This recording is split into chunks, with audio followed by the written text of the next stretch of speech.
Bueno, y con estas buenas vibras vamos a conversar con un invitado que tenemos a continuación, el senador Juan Luis Castro. ¿Cómo estás? Muchas gracias por estar con Encantado, pues, nosotros. Carla, gusto de verte, Sí, tanto tiempo. igualmente, No te mucho veía. tiempo. Sí, mucho tiempo que no nos veíamos. Juan Luis, a ver, ¿eso es por la situación política que se está viviendo, que tienes la rodilla así o qué pasó? ¿Por qué ese dolor? ¿Cómo Ya, estás? igual la situación política está complicada. Absolutamente. Pero yo me caí en un viaje al exterior Claro, el hace espacio ahí. pocos días atrás. ¿Ya? Estas típicas caídas del baño, salida de la ducha, Mal. mojado, baldosa. Se puede terminar muy mal. Y ahí me pegué un refalón que me iba a ir para atrás, giré y me caí sobre la rodilla completa. Ya, y bueno, se fracturó la rótula, que es este huesito que está por delante, ¿verdad?, de la articulación. Sí. Y estoy con esta Robocop, ¿verdad?, que es como la Sí, sustitución la del yeso, férula, ¿ah?, que sí. permite además con estos relojitos ir de a poquito flectando un poquito más hasta que 4 o 5 semanas se pueda ya consolidar. ¿Cuál es inevitable preguntarte si es la misma fractura, porque esta tiene solución? La fractura que se vive a nivel político hoy día. Lamentablemente, yo creo que todos tenemos una sensación de desconfianza que es lamentable, porque cómo se recuperan las confianzas primero. Pero primero quiero saber cómo te sientes tú a partir de la situación que se está viviendo. Yo me siento muy incómodo. Siento que hoy día la promesa que hizo el gobierno de un estándar de probidad, de ética, de buenas prácticas, de no repetir hechos del pasado en la relación entre la política y los negocios, se ha derrumbado. Porque además la generación nueva, nosotros los socialistas fuimos invitados al gobierno, tenemos una generación distinta, con más historia, pero el núcleo principal es del Frente Amplio, del presidente Boric. Y ahí estaba muy instalado este concepto, esta doctrina, digámoslo así, que hoy día estalla en mil pedazos porque al interior de ellos había grupos, yo no digo todo, porque no los voy a calificar a todos, pero había grupos que lamentablemente se aprovecharon del Estado, triangularon dineros, inventaron fundaciones, inventaron giros que no tenían para hacer servicios que tampoco existían. O sea, francamente, esto ha sido un cataclismo que todavía no termina. No. Aquí todavía no hay un cierre para decir ya, este es el daño, cómo se enfrenta el daño. En este minuto, ¿qué es lo que hay? Hay una investigación en 5 regiones de la Fiscalía. Hay una investigación universal de la Contraloría General de la República. Sí. Hay un comité de expertos que creó el gobierno, que son gente de muy buen nivel en general, que tiene que proponer para el futuro qué hace. Pero hay una recopilación de datos que no termina.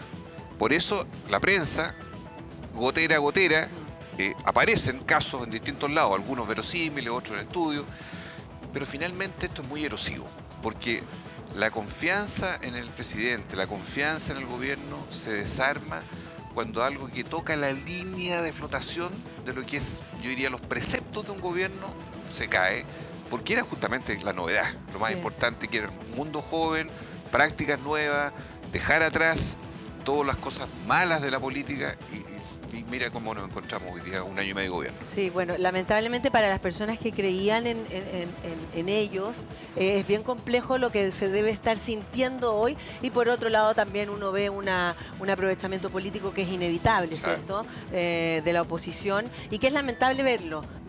La verdad que yo creo que desde el punto de vista de cualquiera es lamentable ver que esto se transforme siempre en una cuestión política y no en una cosa de ocuparse de lo que realmente la gente necesita, ¿cierto? Y que la pelea quede ahí permanentemente. No, yo te digo una cosa, o sea, en Chile hay una meta de construir más de 260.000 viviendas nuevas en este gobierno. El déficit es de casi 600.000. Sí. O sea, y cuando se juega con dinero que está con ese destino, que es para gente pobre, gente que nunca ha tenido una casa, que lucha por años en un comité buscando una casa, o están en campamento. O sea, claramente esto es un abuso en toda la línea de esta fe pública que hay para que la gente que está arriba, ¿cierto?, digamos, en cualquier lugar público o privado, haga las cosas que dice que va a hacer. Y cuando se trata de un conflicto de esta magnitud, a mí me duele que generaciones nuevas, podrían ser hijos de uno, Absolutamente, ¿cierto? muy jóvenes. Muchachos de 25, 30 años, muy jóvenes, estén en esta espiral del fast track cortito y rapidito para ganar dinero, usando la política como mecanismo de ascenso, para llegar a lugares donde hay poder, y de ese poder, en vez de servirlo a la gente, se sirven ellos, ¿verdad?, para fines muy mezquinos y francamente delictuales. Sí, y ahora, más allá de eso, también es súper complejo ver a un gobierno tan golpeado y a un gobierno que le va mal, nos va mal a todos, no es bueno. Sí. Y eso yo creo que todos lo tenemos claro, Sí. y es muy malo para el país lo que está pasando. Ahora, ayer existieron declaraciones del presidente, ¿cierto?, de la República, hablando también de la renuncia de Patricio Fernández, que uno podría decir, bueno, ¿por qué uno puede aceptar o no la renuncia de una persona, ¿cierto? Pero finalmente, bueno, él la aceptó y eso ya puede tener varias miradas, distintas miradas, ¿cierto? Positivas y negativas al respecto. Pero, ¿qué pasa ayer viendo a un presidente tan dubitativo en una respuesta? Cuando le preguntan cuándo él se entera, él dice que, claro, dice... o sea, más allá de lo que dice, que él se entera de una investigación que existe, ¿cierto? 9 días, creo que dice, antes de que esto fuera, que saliera, digamos, conocido a lo público. Pero dubitativo, verlo como incómodo, es muy raro, es muy incómodo. Como una persona, como el presidente de la República, frente a una situación así, no hay una autocrítica también. Y eso es lo que uno siente. Más allá de lo que uno puede sentir frente a Jackson también, al ministro Jackson, que genera ciertas cosas que para mí le está haciendo un daño terrible al presidente, pero bueno, ahí está como el mejor amigo y uno no entiende por qué pasan ese tipo de cosas, porque él no da un paso al costado para Exacto. mejorar la situación del gobierno y la imagen que está dando. Entonces, ¿por qué equívocos permanentes? Mira, el gobierno partió cometiendo errores. Todos creíamos que era el inicio, el debut, adaptarse a gobernar, pero han pasado una serie de episodios. Acuérdate de los indultos, Sí. ¿cierto? Acuérdate de todos los problemas que hubo posteriormente en nombramiento, también confuso. Ahora yo diría que el presidente, que me gustó mucho cuando 10 días atrás dijo: no me voy a quemar las manos por nadie, no las meto en fuego por nadie. Bien, tuvo una buena partida el presidente en eso, en el caso de corrupción ahora, pero recuerda que a los 3-4 días salió a defender a un seremi del Maule, a la delegada de Bío Bío, Sí. y terminaron en sumario, ¿verdad?, en uno de esos casos. Ahora, el caso estalló el 16 de junio, esa es la fecha en que Sí, el pues hay medio una electrónico... cronología, hay una Ya, cronología, sí. entonces aparece contradictorio que se diga: no, supimos 9 días antes. ¿Cómo supimos? Bueno, la única trazabilidad que hay es que una diputada ese día 7 envió una queja a la Seremi diciendo: mire, ojo porque pasa esto, aquí hay que investigar. Sí. Y resulta que el ministro Montes no sabía, porque se estalló después, pero hoy día el presidente dice: nosotros sí supimos el 7. Entonces uno dice: a ver, envió la nota al Seremi de Vivienda. Vivienda como estructura no sabía, pero sí sabía el presidente. Por otro lado, RD hace reuniones previas donde tenía información parcial. O sea, es un verdadero collage de cosas que no tienen una conexión Claro. clara de... Porque aquí estamos frente ya, no se dijo errores o descriterio al principio. No. Esto ya Claro. son hechos ya de delito. Entonces, yo creo que en esto, yo no sé qué está pasando. Yo no te puedo decir, yo apoyo al gobierno, pero yo no te puedo decir qué está pensando la moneda, porque no sé qué piensa la moneda.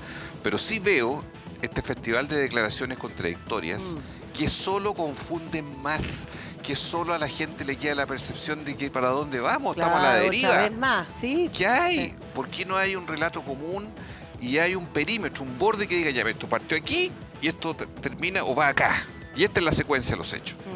Esa verdad última no ha sido explicada. Nadie la conoce, es bien patético lo que te estoy diciendo. Ni dentro del gobierno, ni nosotros los parlamentarios, nadie dice: mire, esta fue la concatenación. Porque aquí los principales responsables son de un partido donde se tramó esto, Sí. y que luego esto se detectó y ahí empezaron las denuncias hacia otros lugares para llegar a resolver la crisis, que no está resuelta. No, absolutamente, y de hecho es como la punta del iceberg, lamentablemente, pero ¿qué pasa cuando dicen, bueno, tienen que volar cabezas acá, el ministro Jackson, el ministro, lamentablemente,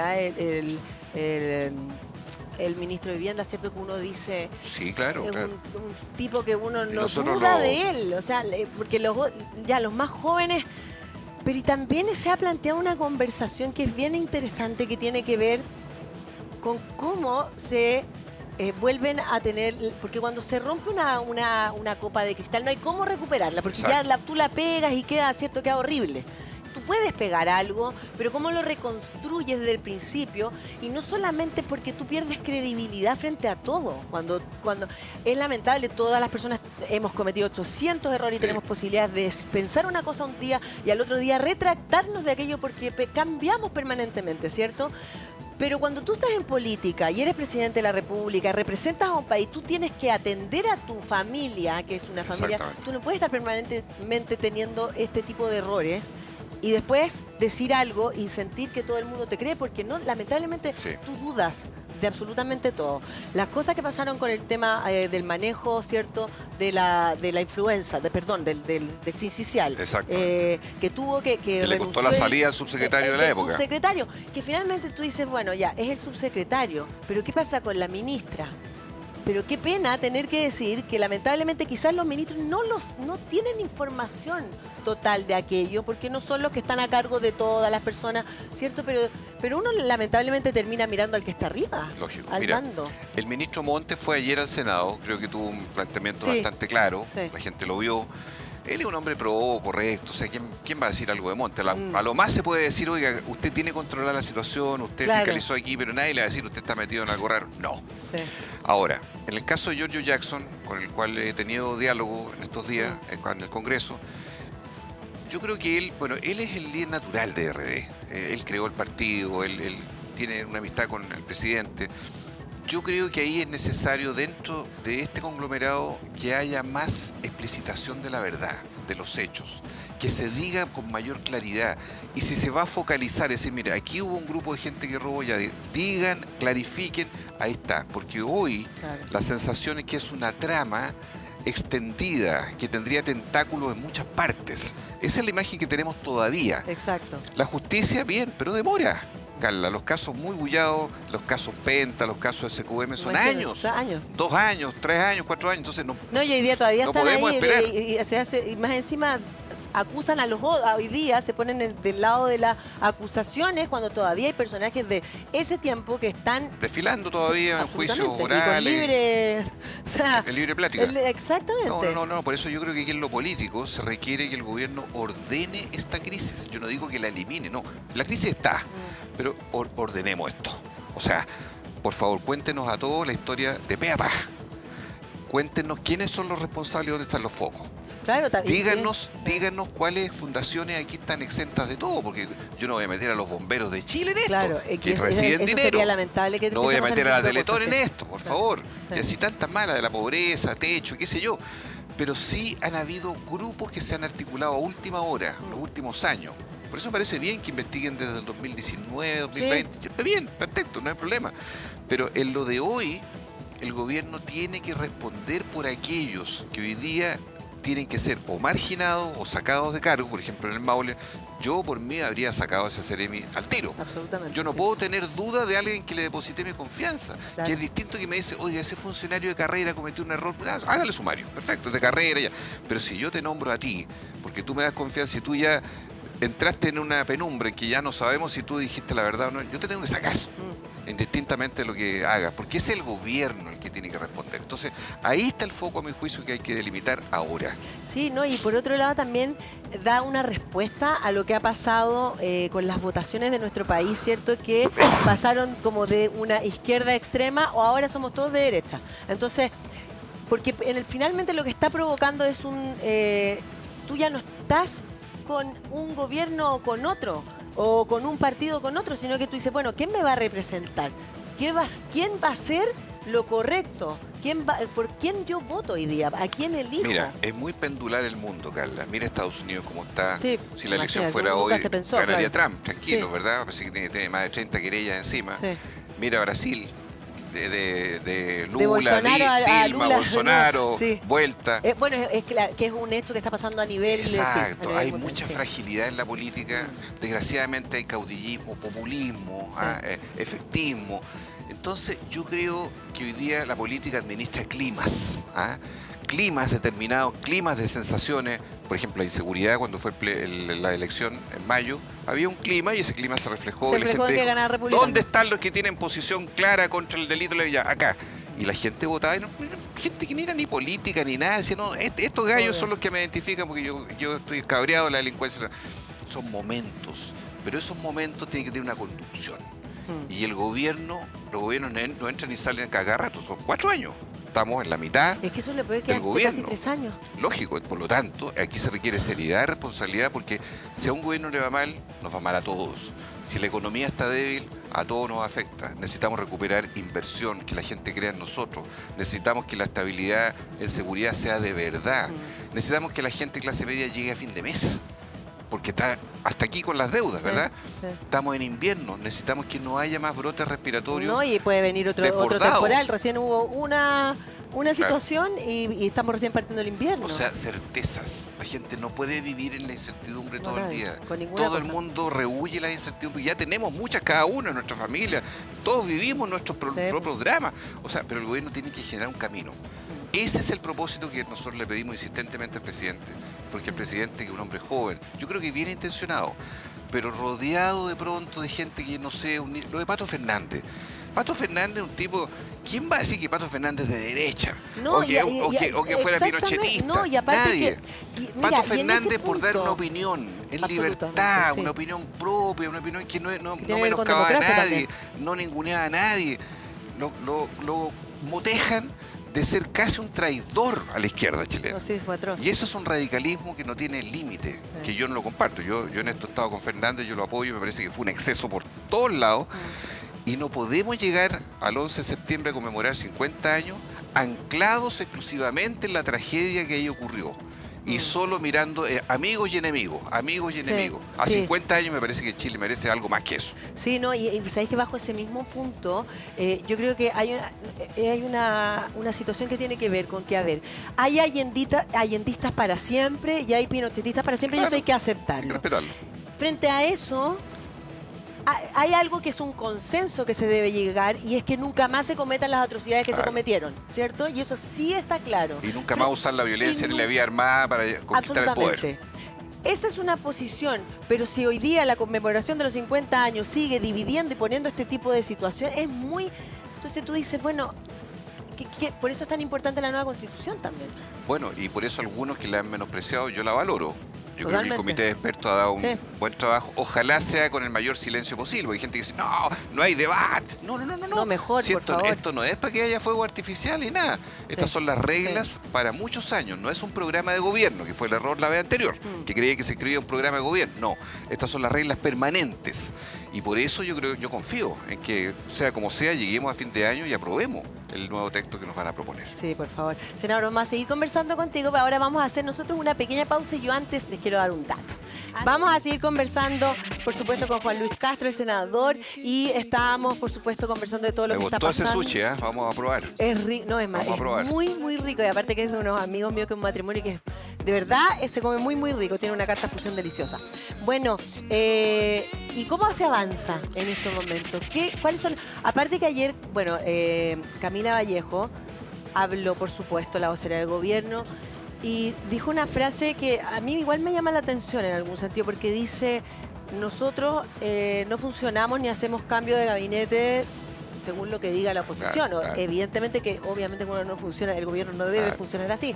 Pero no es solo la oposición la que les están pidiendo que hagan cambios importantes, sino que son todos, es la política completa. Entonces, ¿cómo ves tú ese tema del cambio de gabinete? ¿Se necesita hacer un cambio de gabinete o por lo menos que algunos ministros den quizás, yo hablo más por Jackson, un paso al costado? El primer cambio de gabinete fue en septiembre del año pasado, hace Sí. 10 meses. Sí. El siguiente fue en marzo de este año, hace 3 meses y medio. Yo creo que el timón, el rumbo Sí. que tiene que llevar el gobierno requiere más liderazgo del propio presidente, porque el presidente es el que manda, él define quién está a su lado, pero evidentemente que aquí los conflictos que han ocurrido requieren ajustes. Por ejemplo, yo creo que nadie dudaría a esta altura que Carolina Toá en seguridad ha navegado, ha hecho, ha propuesto, ha soportado Sin lugar a momentos dudas. difíciles. Sí, Ya. sí. Yo creo que la vocería de gobierno de Camila Vallejo ha tenido luces y sombras y ha tenido desgaste, porque ya está de principio. No sé qué va a pasar ahí, es parte de un núcleo también directo del presidente. Álvaro Elizalde está recién llegado, lleva Sí. 2 meses. El ministro de Hacienda tampoco hoy día está siendo objeto de un cuestionamiento. Tiene que sacar la reforma tributaria, ese es su gran desafío. Si eso prospera, se afirma mucho Mario Marcel, que es un destacado economista. Si fracasase, bueno, las cosas pueden enredarse. Pero fíjate que yo veo los problemas sectorialmente, más bien. Ahí veo una difusión. Lo que pasa en educación, ahí el ministro está sometido a una acusación constitucional, porque han habido también problemas. En materia de economía, microempresarios, pymes, falta más, falta dar un empuje más porque necesitan hay un un mundo apoyo de empleo. tremendo, sí. Claro. La ministra de Obras Públicas está recién llegada, hay que darle todavía un espacio, lleva un mes. El ministro de Agricultura ha hecho todo lo posible y creo que de un momento débil se ha ido afirmando. Sí, estuvo acá hace 2 semanas. La ministra de Salud es una gran profesional. Yo creo que con los 2 subsecretarios que se fueron, yo creo que ella queda en una posición de empoderamiento mejor. O sea, yo te diría, no es para decir cambie todo el folio, pero sí que tiene que abrirse un camino directo de cómo enfrentar el proceso que viene. ¿En qué? Uno, en terminar de combatir con más fuerza aún la seguridad, el orden público, las bandas delictuales. 2, en el área económica necesitamos que este invierno, por ejemplo, yo estoy en Comisión de Minería y Energía, los problemas del gas licuado, que es una cosa que viene de hace muchos años, esta especie de connivencia de 3 empresas que se paró un proyecto, se hizo una promesa del gas de NAP, fracasó la promesa del gas de NAP, se repuso un proyecto de ley, pero la gente, el 80% Carla, de los hogares usa gas licuado en Chile. Y en invierno es cocina y calefacción. Ese es un tema que está ahí candente. 2, la tarifa eléctrica. Claro, se hizo una cosa para el invierno, pero viene un cambio del tarifado eléctrico que hay que resolverlo muy pronto para que las pymes que gastan sobre 500 megawatt hora, o sea, para que la gente nos entienda, un hogar promedio gasta 300 kilowatt hora, más o menos, promedio. Pero ya las pymes, empresas medianas, más grandes, gastan otra cosa. Obvio, no puede haber de aquí a octubre un alza de un 20% de las tarifas eléctricas, que si no hacemos nada va a venir. 3, me parece que todo lo que es hoy día la reconstrucción en obras públicas, en mi zona, la mayoría de los desbordes, Coltauco, que todo el mundo vio Coltauco, que está hasta aquí inundado, es porque la ribera del río Cachapoal, y así podríamos hablar de todos los ríos, no tiene defensas fluviales. Entonces, se levanta el río y resulta que por el lado no hay nada, no hay ningún murallón, no hay un cauce bien más ordenado, allá de los asentamientos también que se instalan ahí en el ahí. límite. Mucha gente, fíjate, explota áridos de manera totalmente irregular. ¿Qué son los áridos? Son las arenas que están en la orilla de los ríos, en las piedras de los ríos, y las toman ilegalmente, las llevan y las venden a las empresas constructoras, porque necesitan áridos. O sea, descubrimos mucha ilegalidad e irregularidad en torno a los ríos. Uno dice, pero los ríos, sí, porque los ríos pierden cauce, se van en ramales para todos lados, no tienen esas defensas, inundan sectores que están por abajo del nivel del río. Problema. 2, los caminos rurales, que hoy día la mayoría de los caminos en Chile son rurales, todavía más del 60%. Bueno, estaban en pésimas condiciones. Entonces, una lluviecita, que no fue tan dramática, pero fue una lluvia, dejó inutilizado cientos de caminos en nuestro país. Eso es una situación que deja al desnudo precariedades históricas. Si Chile se jacta de ser un país del siglo XXI, claro, tendrá la 5 Sur, tendrá mucha, pero hay mucho camino aquí mismo en Santiago. Si tú vas al Hue, si tú vas a comunas de la salida de Santiago al poniente, es campo, es ruralidad y está abandonado estando en la región metropolitana. Sí, lo que pasa es que, claro, y cuando dices esas cosas, bueno, es inevitable pensar, el TAG, un cobro totalmente inadecuado. En lo rural hay problemas. Cuando pasó lo de las inundaciones, se destapa el tema de frutas y verduras, que realmente no hay ninguna regulación al respecto. Que llega la gente y dice, no, van a subir los precios. ¿Y qué tenía que ver si vienen del norte las hortalizas? No, vamos a subir los precios. Al otro día tuvo que salir una autoridad a decir que eso no corresponde porque nada que ver. Entonces, es como que pasa algo y se destapan 20 cosas. Y después hay olvido. Por ejemplo, yo quiero... Absolutamente. En este momento ya lo de las inundaciones ya está... Están los niños de vacaciones. Sí. Vamos a llegar a la mitad de julio. Quiero dar un par de recomendaciones. Sí, por favor. Mire, usted en la casa, si tiene niños menores de 10 años y hasta guaguas de 6 meses para arriba, debiese, si no lo ha hecho, vacunar a esa guagua o a ese niño, ¿verdad?, hasta los 10 años contra la influenza. Sí. ¿Por qué? Porque tenemos una cobertura que es del orden del 63-64% de ese grupo de edad. Debiéramos llegar a 80%. Viene en la tercera semana, cuarta semana de este mes, un alza nuevamente del sincicial y de influenza. Sí. Por lo tanto, la vacunación aquí sí tiene un valor. Y lo mismo a los mayores de 65, que ha sido un grupo más flojito este año. Llegó en el peor momento a 50, hoy día está en 60, 61% de cobertura y debiera estar en 85% de cobertura. Yo le digo a los adultos mayores, por favor, estamos en días muy decisivos. No hay un periodo de fin de la vacuna de influenza. En cualquier momento del año la gente se puede vacunar. El año pasado tuvimos hasta en noviembre, Carla, influenza, episodio. Pero ahora es inminente, a fines de julio, que va a haber influenza. Entonces, yo les pido, aprovechen estos días, las mañanas, hay stock, no hay que esperar, no hay fila, vacunemos contra la influenza. 2, usemos la mascarilla, que tanto nos acostumbramos por 2 años, téngala guardadita en la cartera, en el bolso, en la mochila, porque si usted entra a un lugar cerrado, de más aglomeración de gente, va a ser caldo de cultivo para que se transmita el virus. Y nadie sabe quién lo tiene, quién no lo tiene. Hoy día un romadizo, una tos, cualquier dificultad, puede ser COVID o puede ser influenza o sincicial, porque todos se transmiten por las gotitas en el aire. O sea, el mecanismo es el mismo. Por eso la mascarilla no la desechemos y tengámosla a la mano en lugares cerrados y de mayor aglomeración. Por ejemplo, en un vehículo, ¿qué es aglomeración? Vamos en el habitáculo de un vehículo, 5 personas, 4 personas. Viaje de 1 hora, vidrio cerrado. Eso es un lugar de riesgo. Absolutamente. Para que seamos sinceros. Claro. Bus interurbano, Santiago-Valparaíso, Santiago-Coquimbo, de riesgo.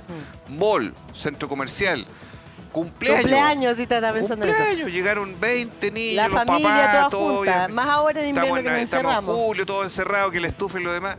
2 horas juntos, lugar de riesgo. O sea, yo creo que ahí sentido común.